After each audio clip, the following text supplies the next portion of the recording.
for coming, for making your way here to the Tricoterie in Brussels, despite the strike, despite the electric shutdowns. I mean, I think a very specific warm welcome to those of you who have traveled from Spain and Portugal who braved the electric shutdown to come. So we're very grateful for those of you who came, who've made your way here. So welcome to ACCTING's final conference on empowering change, building a fair and inclusive Green Deal. So we're thrilled to have you with us today as we gather voices from research, innovation, and action to explore how to build more just and inclusive transitions.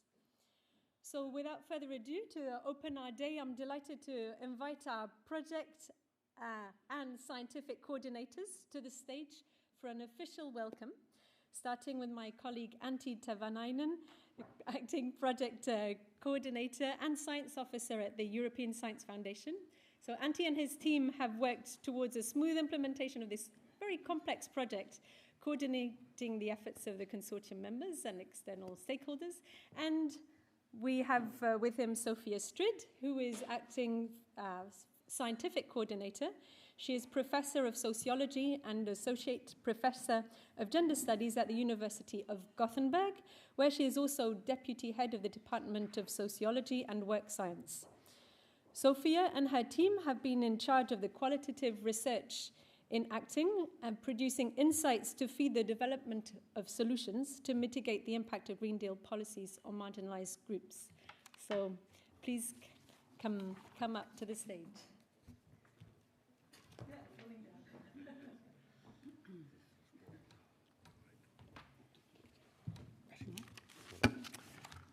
Oops, looks like Colette, you're slightly shorter than me.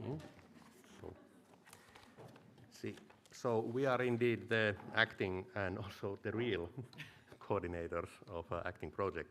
So as said, I am Antti Tahvanainen, coordinator of the project on behalf of the European Science Foundation. So very warm welcome to you all from my behalf also. So since I'm the first coordinator speaker, I get to do the thank yous, which is always a very nice task. So I'd like to start with sincerely thanking all speakers and ACCTING consortium members for the kind availability and the indispensable help throughout the lengthy organization process. There's always a lot of work going into organizing this, from the people who welcome you to planning the ideas. So this should be recognized. So also thank you all for your interest and your presence here today, and to those who later on will be taking the time to watch the recording of the conference. I'm also pleased to welcome all the representatives from European Commission, both speakers, invitees, and viewers, and also all our speakers and panelists who accepted the invitation to provide their knowledge and expertise to this event. And it pleases me to also extend my gratitude to the people in the ACCTING network, to the sister project, to colleagues, friends, and all participants, and at least, last but not least, the ACCTING project partners. So this is the Oscar speech version.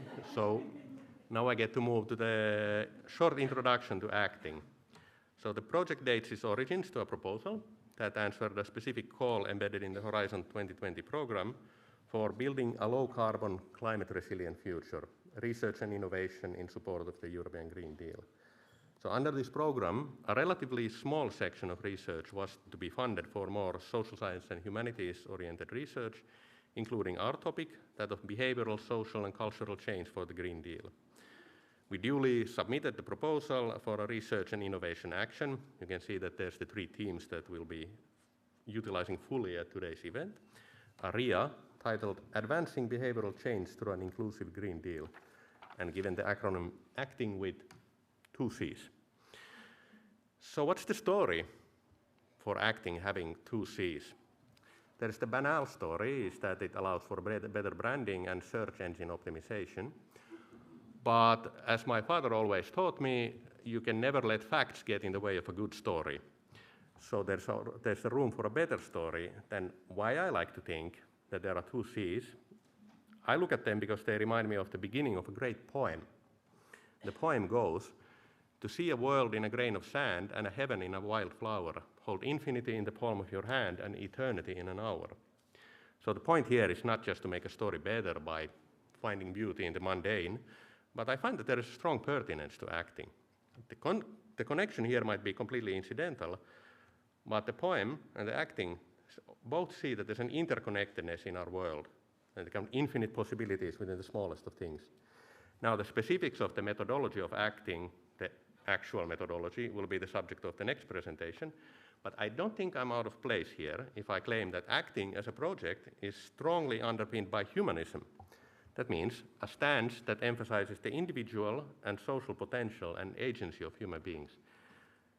We start from the fundamental notion that we have, and we must have, a Green Deal that leaves no one behind. And in the research, we have found time and time again the possibilities, the potential for change from the bottom-up initiatives, from the disadvantaged people, from the pilots and the researchers themselves.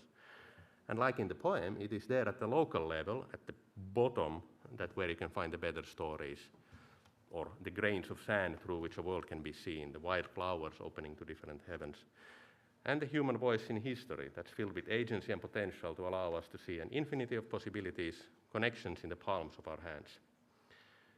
And just a quick note that the quote is the poem ends as an eternity in an hour. That's not the purpose of this speech or a reference to acting meetings. We've actually been quite efficient. So we have these loftier objectives, and I'm also happy to say that the more formal objectives set to the project by our gracious funder have been met. So I will let the next speaker share more on the results and impacts, and not to give away her presentation, not stealing your thunder. What I will simply say is that it was a true privilege to be selected for funding. So it was only right and just that we deliver what was promised, we generate new knowledge and concrete outputs, and we have an impact. In addition, I'll also say that it has been a privilege for the acting group of scientists and professionals to be given the opportunity to pool our expertise, to work together and contribute to the generation of important insights, and to contribute to further research, innovation, and action. In this day and age, we should not take these privileges for granted. So to conclude my part, we are proud of our collective achievements, learnings, and generated knowledge that all of you have produced, provided, and aiming with the goal of Green Deal where no one is left behind. So we'll present to you some of those outputs and so on, but also with keeping an eye to the challenges and potential for positive changes ahead. So without further ado, I will proceed to give the floor, or podium, to the next speaker, Sofia Strid. Go ahead.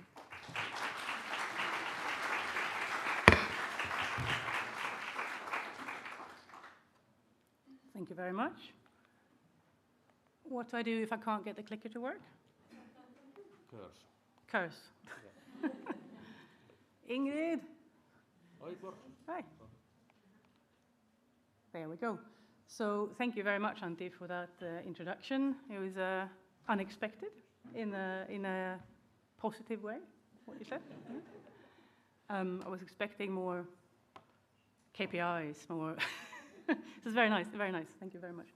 So what I want to do is to just set the scene a little bit for today's conference by describing in more general terms what acting has done, how and why, in order to provide a little bit of the basis and the context for the claims that we will be making today and the claims that we are making elsewhere. So the climate crisis is acute and unequal. We all know this. We've known that for a very, very long time. It's an ecological, economic, political, social crisis, and it's devastating for individuals, for families, for collectives, for societies, for economies. This is not new. We've known this for a very long time. But acting builds on this knowledge, and also what is increasingly recognized by the policy community, that it's the marginalized, the vulnerable, the disadvantaged populations that bear the bigger burden of this impact. So these unequal consequences of climate change have a bigger impact on specific groups.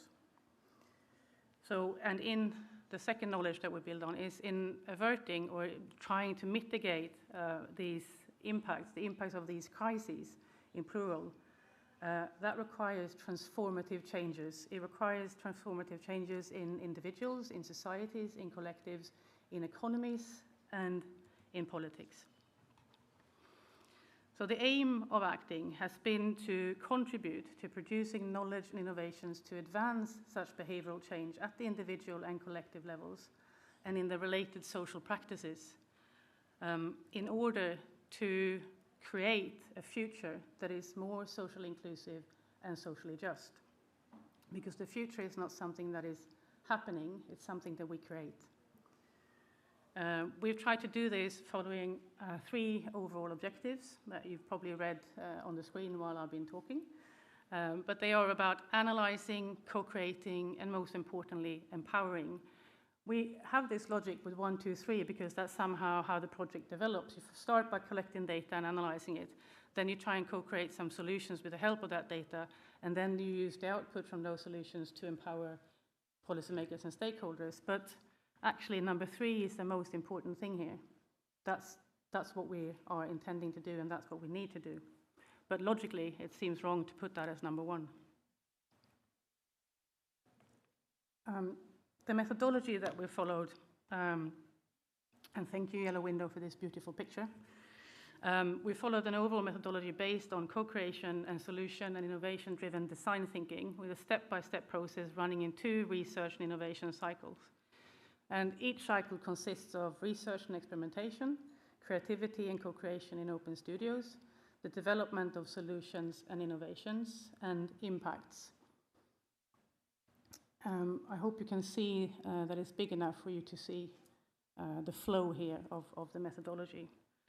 So we've spent the last 40 months or so examining the social and economic impacts of the green transition on marginalized groups, and specifically we've asked what hinders and what enables behavioral change towards a more sustainable behavior in the Green Deal policy areas.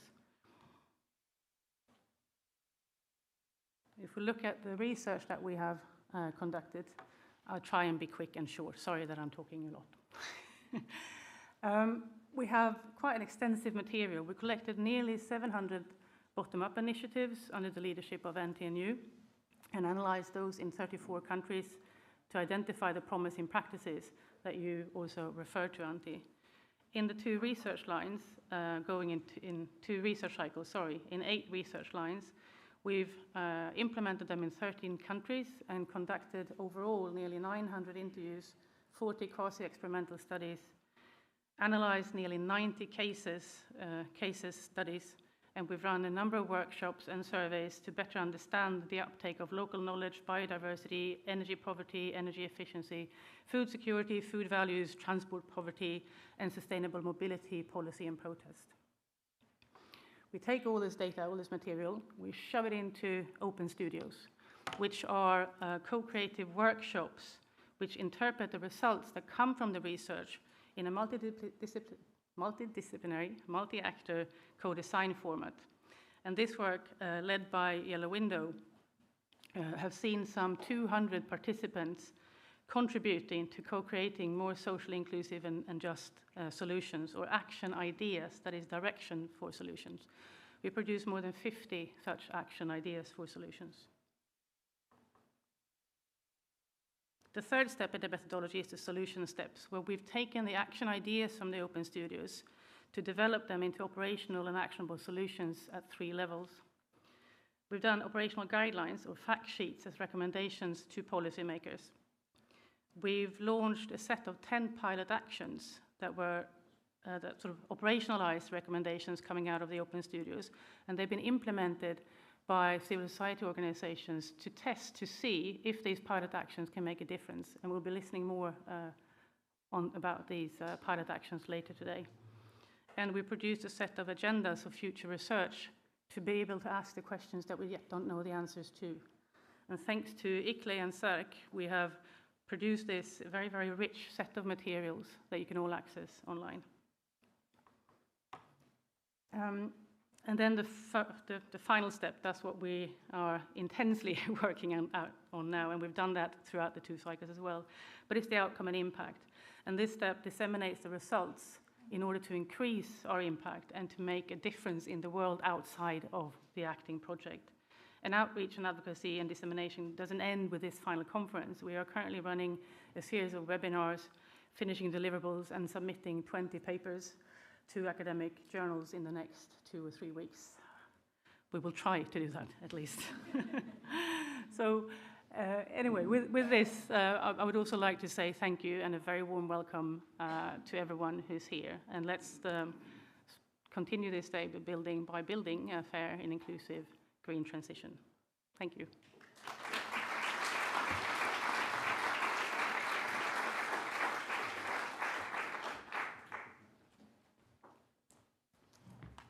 Thank you, Antti and Sofia. We now have the honor of welcoming Fabio Domanico. He is Deputy Head of Unit of the Fair, Green and Digital Transition, a research unit at the European Commission of the DG Employment. He'll provide more details. So welcome.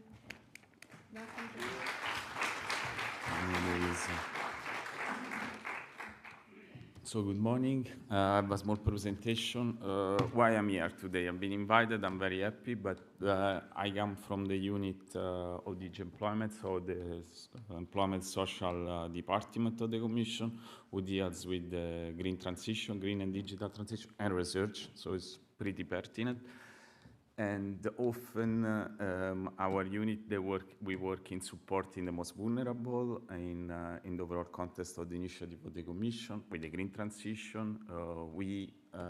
I see we have difficulties to reach sometimes the local level, so I see this project as a very interesting input as I digged into it for us. And I'll explain a bit more it's coming. So I'm very happy today to be here with you and to see the research and NGOs to discuss all this topic, how we make the Green Deal and the green transition overall fair, how we support the most vulnerable. I'll tell you a few slides about the policy landscape, how it's going forward, and also a few projects that I think they are pretty of interest for you for this project. And I also I'm drawing some input and lessons today, I'm sure, that I will bring home for us to work further. Also because sometimes for us it's difficult to reach the local level, to be frank with you. So you all know about the Green Deal that has been launched already in 2019. You also know that this has been followed by a number of policy initiatives, and there's been the first climate law who set binding targets of 55% or respective climate or emission reduction by 2030. This one's been followed by a package of the Fit for 55. What I want to tell you that there are two initiatives which I'll tell you a bit later. One is the Council recommendation on fair transition, and the other one is the social climate funds that you heard about it. And in my department where we work, we also have the European Pillar of Social Rights that are 20 principles that we try to implement in all our policies to support people. So equal opportunity on fair condition and on social protection. So this is a bit the general context. What we noticed also in the last years, if I can say, when considering the green transition, there have been studies proving that the green transition would create additional jobs, can create additional jobs. Some say 1 million jobs by 2030, more jobs. But on the other hand, what is the quality of these jobs? And secondly, to have such a job, you need the right policy framework in place, which is not only a EU level, it should reach also the national, regional, local level. We also saw the geopolitical context changing with increasing energy and transport poverty. I think in the last year there have been 60 million more in Europe in energy poverty, so it's not little numbers, which added to the already existing ones. And also there is increasing discussion now on transport poverty, which somehow is a new concept, but it has been also now is part of the social climate fund. So people, especially in rural area, they face transport poverty. Hence the importance of mobility and sustainable solutions that are also possible to be used by everybody, not only by the rich ones. So if we move now to the new political context, there's been a shift. I'm not hiding. There is a shift toward competitiveness now and how we support our industry, but at the same time, the focus on people remains. and how we support them. There is a very small slide, so you see a number of initiatives that we launched or we plan to launch. The new commission is recent, so they recently terminated the first 100 days, as from December. I'm gonna enter in all this discussion, but you can see that there is a bit of focus more on skills. How do we ensure that everybody benefits from the transition? We need the right skill in place, so how would you support those skills? We have this European Pillar of Social Rights, and now we will have a second action plan to try to implement it even more. We will have a job quality roadmap. There is the first ever anti-poverty strategy we will also create. It's a good news, but on the other hand, it means that the poverty is there, and we need even more action now in Europe. And there is a lot of initiative of that kind. Now, on the other hand, as I said before, there is a shifty geopolitical dynamics even more, not only energy crisis and so on. There is also the climate changes that are impacting our daily life, and new challenges also for people. So this is, for instance, what we see now, the need of is like heat waves that impact also workers and people. For instance, and so on and so on and so on. So we also need to consider the new political context. We saw recently in Sevilla this disaster with which impact people and also cost. So we are sure that the cost of inaction is much higher than the cost of acting now before this happens, at least to mitigate these impacts. Now, giving this general overview, I'll give you a few projects that we work in our unit, which are pretty relevant also for this project and for the deliverable that you saw. One, it's a council recommendation for transition that we published in adopted in 2022. Why I'm telling you this?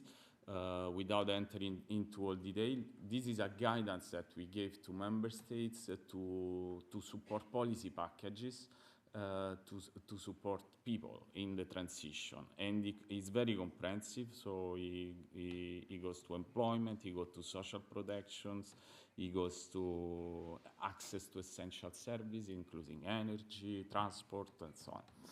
And this is what we do from the upper level to provide guidance to member states. And now this was already 3 years ago, so we are starting to work on this monitoring. So now we are discussing with member states, what did you do, how did you implement it, what did work, what didn't work, and how we can do this better. So. Of course, it's not at the local level, but we will receive feedback. For instance, in this month and next month and the one after, we will talk with a representative of civil society and with social partners, also to gather feedback how this has been implemented. Now, one follow-up of this is the observatory. And why I'm saying this, European Fair Transition Observatory that we are planning to set up is already ongoing, but we will launch it at the beginning of next year. So we are working now on back office in a way, because what we discover, discussing with member states, discussing with these stakeholders, that there is not enough evidence sometimes on the socio-economic impact of the transition, of the green transition, how this impact the most vulnerable. So for this reason, we will have the first ever EU observatory. And as you can see, we'll have, the idea is to provide data and analysis to the policymakers, and we are trying to reach a regional level also, and to have best practices of how to support a fair transition. And there will be also an advisory board. We will plan to have different stakeholders in a way also to get input, at least from the ground, at least at European level or national level. So this, we hope, will support better policy making and faster policy making. We're also working related to this on the use of artificial intelligence to monitor the fair transition policy in member states, to have real-time data. Not sure this will work, but we are also trying on this. Then another thing that you heard about it is the Social Climate Fund. The Social Climate Fund is also part of this, coming from the Green Deal and the 5th of 55 package. Now is entering into the implementation phases. What is the Social Climate Funds? You know that there is the new carbon footprint taxes, what we call ATS2, that should enter on the sector of transport, road transport and buildings. And there is a clear indication that this will impact the most vulnerable. So the Social Climate Fund should take part of the funds, of the revenues from this ATS2 and somehow give it back to the most vulnerable. And those are especially the households, the transport users, and the micro enterprises. So we are now setting it up. The idea is to reduce energy and transport poverty. In principle, there should be 87 billion to be distributed to the most vulnerable.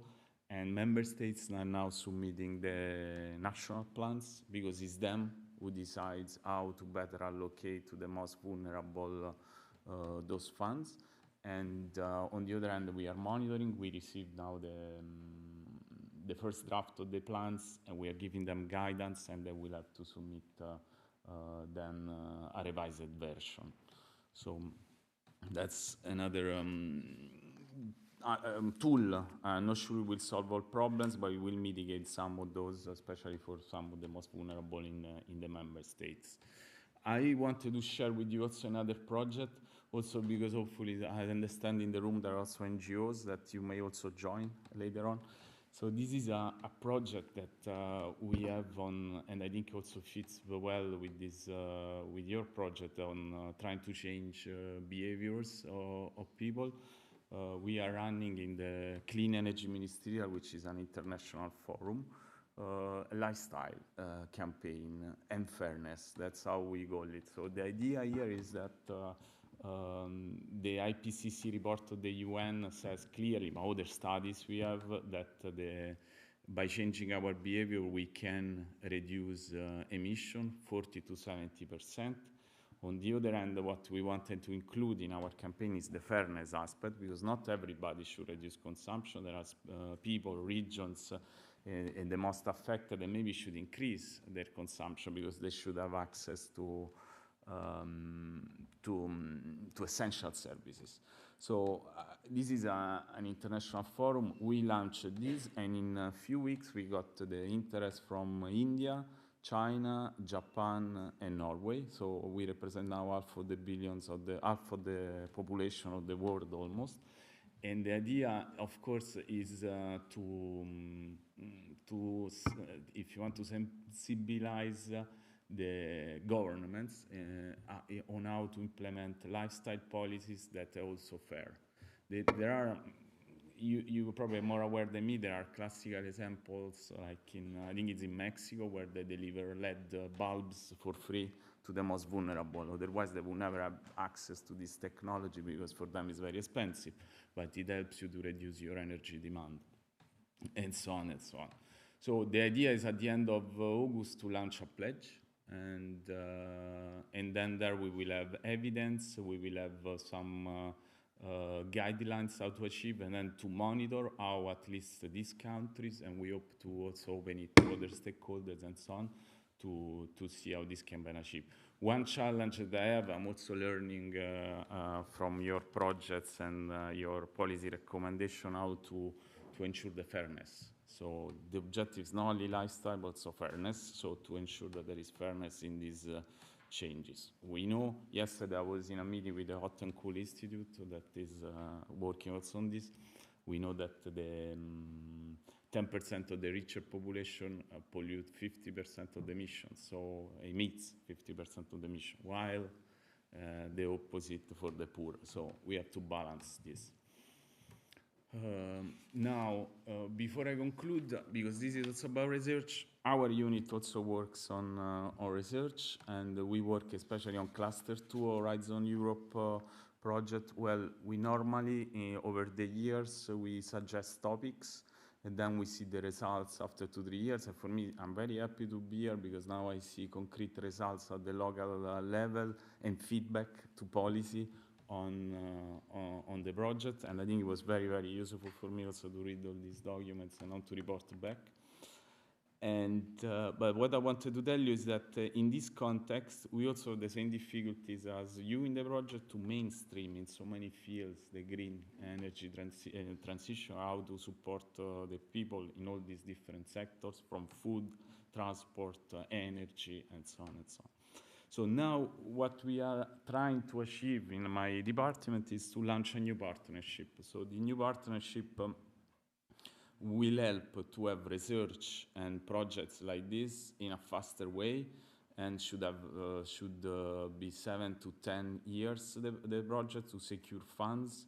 What we are trying to achieve is 100 to 220 millions. We already have some indication from some member states that are willing to support.